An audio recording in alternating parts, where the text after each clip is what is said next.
Okay, so we're starting out with a gallery of targets out here. We've got some steel, we've got some bowling pins, and Mrs. Scout is going to be kind of responding to whatever I tell her to shoot at.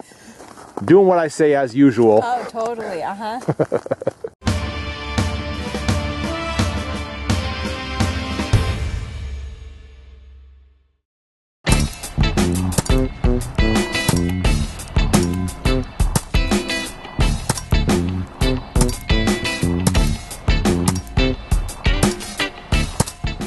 Hey guys, it's the Late Boy Scout, and today we've got two recreational 22 pistol favorites. The Smith & Wesson M&P-22 and the Ruger 2245 Mark III. And to help me evaluate these two guns today is Mrs. Scout.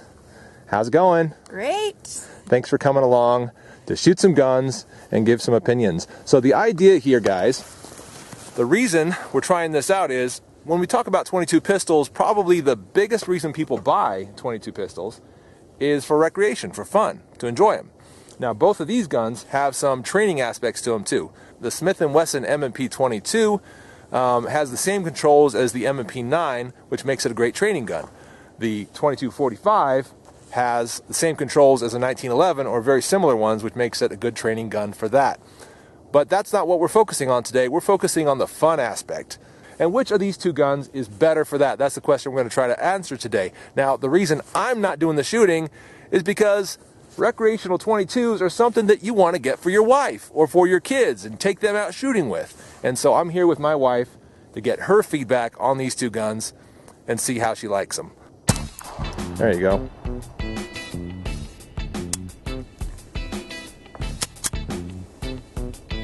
I like that it's light.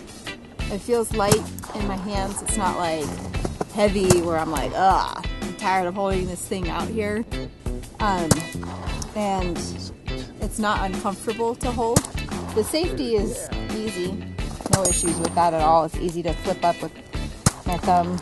Even if I'm in a grip, it's easier to do that.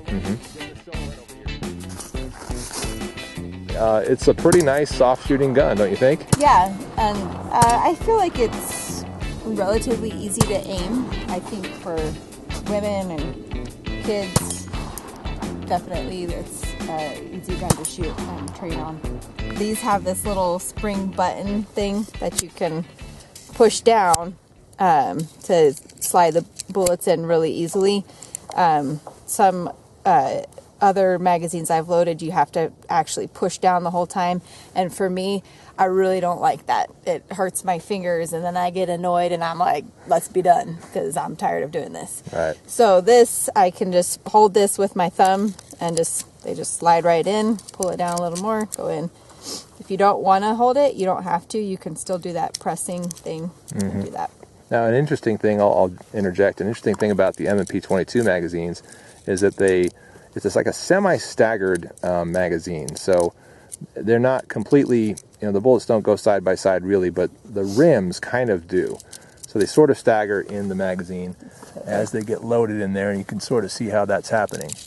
And it just kind of occurs fairly naturally, and sometimes it'll, 2 or 3 rounds will go off to one side, and you'll have to sort of reset it a little bit. But all that doesn't really affect the reliability of the feeding. It just kind of affects the capacity, potentially. But each one of these holds 12 rounds, which is pretty nice. A great capacity for a recreational pistol, I think. Nice. Sweet. Excellent. Give me the left circle.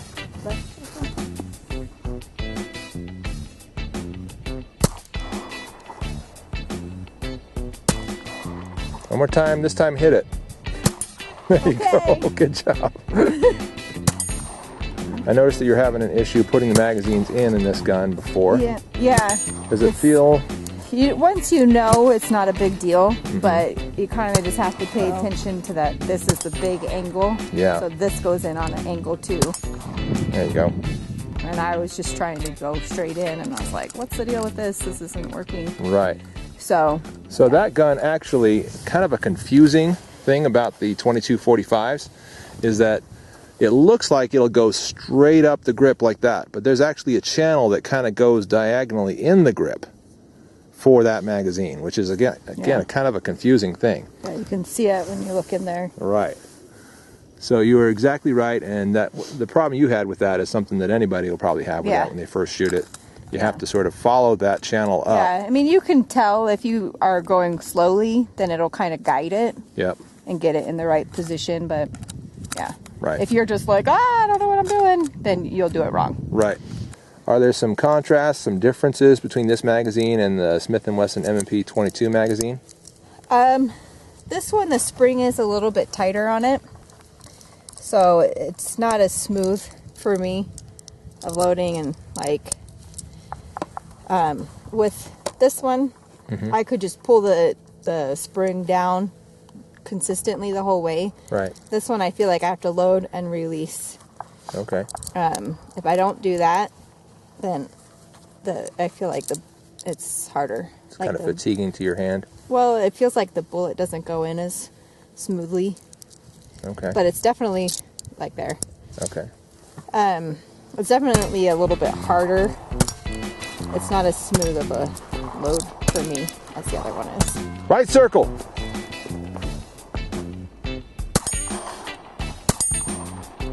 Left circle. Nice. Not bad at all. So that tells me that you're able to acquire those sights pretty quickly. Yeah, this gun is definitely a lot heavier to me than the Smith & Wesson one. So I think it takes some getting used to, but at the same time, I feel like since it's heavier, I'm more focused on holding it, getting the grip right, and focused on getting the sights. Where the other one is easier to hold because it's light, but it's so light that I'm like, oh, okay, this is great, easy. And then I'm not as accurate. All right, Mrs. Scout, well, you've had a good time shooting both guns. I hope you've had a good time. Have you had a good time? Yeah, okay. It was a good time. Trying out both of these two recreational 22s. What are your thoughts in the end? What do you think about each one of these guns, and would you recommend one of them over the other? Well, a few thoughts on them. I like this Smith & Wesson because I like the compact look of it. It feels good in my hands. It's easy to load and shoot and everything, all of the logistics of it. One thing that I noticed shooting it is light enough that there is more recoil or bounce back with each fire. So so there's that.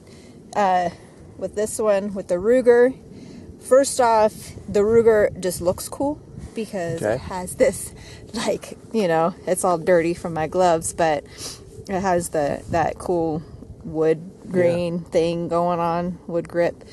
And it kind of just looks like a tough, don't mess with me kind of gun. Okay. So I like that. It's heavier, so if you're not used to holding something straight out in front of you, it will definitely take some practice, some getting used to for that.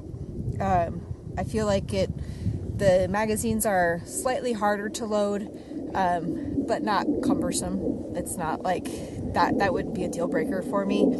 I think either one, you're going to have little things that you have to get used to. And either one would be a great recreational shooting gun.